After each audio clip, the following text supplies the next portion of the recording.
functionality instead of ontology. That single pivot changes everything.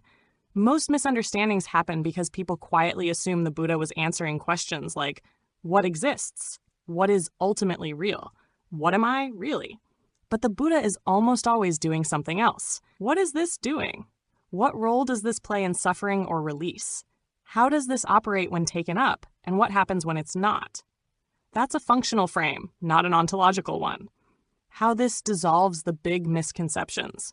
1. 37 Factors of Enlightenment. Ontological misreading.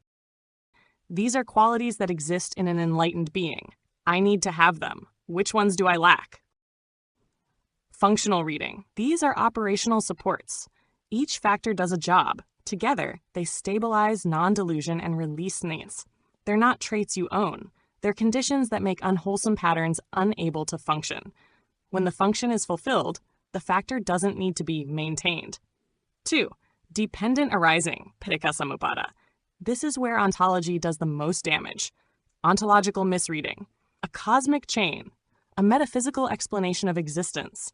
A theory of rebirth mechanics. A timeline stretching across lifetimes. Functional reading. A diagnostic map. A failure cascade. A description of how suffering becomes inevitable once certain supports are in place. Each link answers. What role does this play in keeping dukkha running? Not. What thing exists because of another thing? Once you see it functionally, you stop arguing about first causes. You stop asking where it begins. You start asking where it can't continue. That's exactly where liberation happens. 3. The Five Aggregates. This one is almost designed to be misread ontologically. Ontological misreading. These are the components that make up a self. If I deconstruct them, I'll find the real me. Which aggregate is consciousness, really?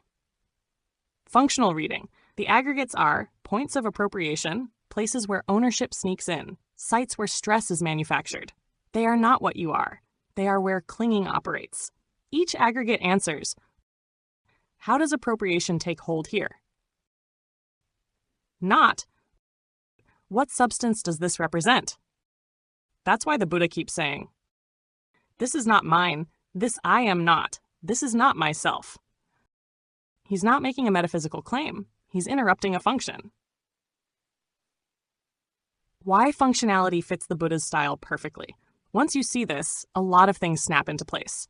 Why the Buddha avoids metaphysical debates. Why questions about existence are set aside. Why teachings are repeatedly called tools, rafts, skills. Why liberation is described as cessation, not acquisition. The Dhamma is not a worldview. It's a user manual for ending a malfunction. Ontology asks, what is the system made of? The Buddha asks, why is the system overheating, and how do we stop feeding it? When Buddhist teachings are read ontologically, they generate metaphysical speculation and identity confusion.